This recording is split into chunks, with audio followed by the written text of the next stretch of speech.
ನಮಸ್ತೆ ಆತ್ಮೀಯರೇ, ನಾನು ನಿಮ್ಮ ಪ್ರೀತಿಯ ರಾಮಚಂದ್ರ ಗುರೂಜಿ. ಇವತ್ತು ಒಂದು ವಿಶೇಷವಾದ ವಿಷಯದ ಮೇಲೆ ಮಾತಾಡಬೇಕು ಅಂತ ನಿಮ್ಮ ಮುಂದೆ ಬಂದಿದ್ದೀನಿ. ವಿಷಯ ಏನಪ್ಪ ಅಂತಂದರೆ ರಕ್ತಿ ವಿರಕ್ತಿ. ಒಂದು ಅಕ್ಷೀಣ, ಇನ್ನೊಂದು ಕ್ಷೀಣ. ಒಂದು ವೃದ್ಧಿ, ಇನ್ನೊಂದು ಕ್ಷೀಣ.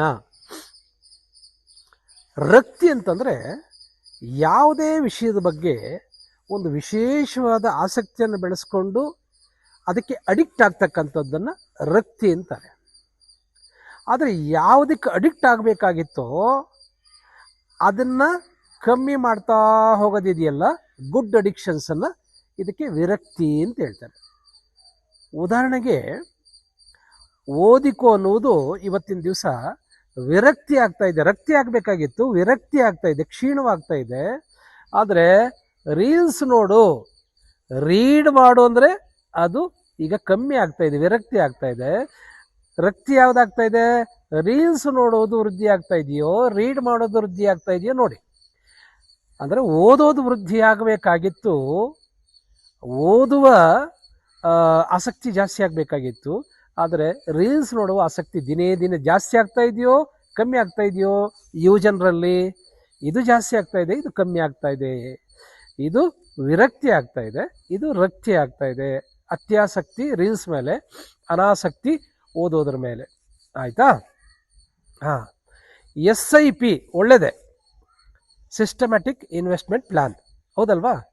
ಇದರ ಮೇಲೆ ಆಸಕ್ತಿ ಕಮ್ಮಿ ಆಗ್ತಾ ಇದೆ. ಆದರೆ ಬೆಟ್ಟಿಂಗ್ ಮಾಡು ಅಂತಂದರೆ ಅದಕ್ಕೆ ಸಾಲ ಸೋಲಾದರೂ ಮಾಡಿ ಅದನ್ನು ಜಾಸ್ತಿ ಮಾಡ್ತಿದ್ದಾರೆ. ಬೆಟ್ಟಿಂಗ್ ಜಾಸ್ತಿ ಆಗ್ತಾ ಇದೆ, ಸಿಸ್ಟಮ್ಯಾಟಿಕ್ ಇನ್ವೆಸ್ಟ್ಮೆಂಟ್ ಕಮ್ಮಿ ಆಗ್ತಾ ಇದೆ. ಇದು ರಕ್ತಿ ಆಗ್ತಾ ಇದೆ, ಇದು ವಿರಕ್ತಿ ಆಗ್ತಾ ಇದೆ, ಇದು ಕ್ಷೀಣ ಆಗ್ತಾ ಇದೆ. ಇನ್ವೆಸ್ಟ್ಮೆಂಟು ಕಳ್ಕೊಳ್ಳೋದು ಜಾಸ್ತಿ ಆಗ್ತಾ ಇದೆ, ಏನೋ ಬೆಟ್ಟಿಂಗಲ್ಲಿ ಹಾಕಿ ಕಳ್ಕೊಳ್ಳೋದು ಜಾಸ್ತಿ ಆಗ್ತಾ ಇದೆ ಅಂತ ಹೇಳೋದಕ್ಕೆ ರಕ್ತಿಗೂ ವಿರಕ್ತಿಗಿರ್ತಕ್ಕಂಥ ವ್ಯತ್ಯಾಸ ಹೇಳ್ತಾ ಇದ್ದೀನಿ.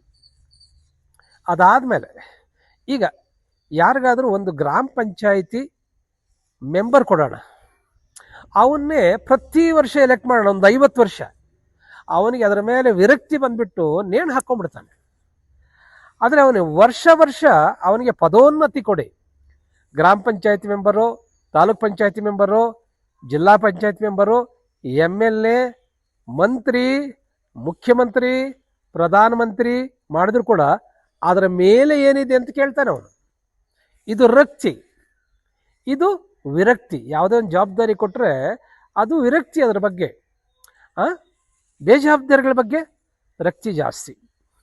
ಹಾಗೇನೆ ಮೌನವಾಗಿರು, ಒಳ್ಳೆಯದೇ. ಮೌನಂ ಸರ್ವತ್ರ ಸಾಧನಂ, ನಿಶ್ಶಬ್ದೋ ಬ್ರಹ್ಮೋಚ್ಯತೆ. ಇದು ಕ್ಷೀಣ ಆಗ್ತಾ ಇದೆಯೋ, ಅಕ್ಷೀಣ ಆಗ್ತಾ ಇದೆಯೋ? ಇದು ಕ್ಷೀಣ ಆಗ್ತಾ ಇದೆ. ಮೌನವಾಗಿರೋ ಸಂಖ್ಯೆ, ಮಾತಾಡೋರ ಸಂಖ್ಯೆ ಜಾಸ್ತಿ ಆಗ್ತಾ ಇದೆ, ಮಾತು ಜಾಸ್ತಿ ಆಗ್ತಾ ಇದೆ. ಅದ್ರ ಕಡೆ ರಕ್ತಿ ಬೆಳೆಸ್ಕೊಳ್ತಾ ಇದ್ದೀವಿ, ಮೌನದ ಕಡೆ ವಿರಕ್ತರಾಗ್ತಾ ಇದ್ದೀವಿ ಅಂತ ಹೇಳೋದಕ್ಕೆ ಈ ರಕ್ತಿ ವಿರಕ್ತಿ ಒಂದು ಅಕ್ಷೀಣವಾಗ್ತಾ ಇದೆ, ಇನ್ನೊಂದು ಆಗಬೇಕಾದ್ದು ಕ್ಷೀಣವಾಗ್ತಾ ಇದೆ ಅಂತ ಹೇಳೋದಕ್ಕೆ ರಕ್ತಿ ವಿರಕ್ತಿಗಳ ವಿಷಯವನ್ನು ನಾನಿವತ್ತು ಮಾತಾಡ್ತಾ ಇದ್ದೀನಿ. ಹಾಗೆ ಮುಂದುವರಿತಾ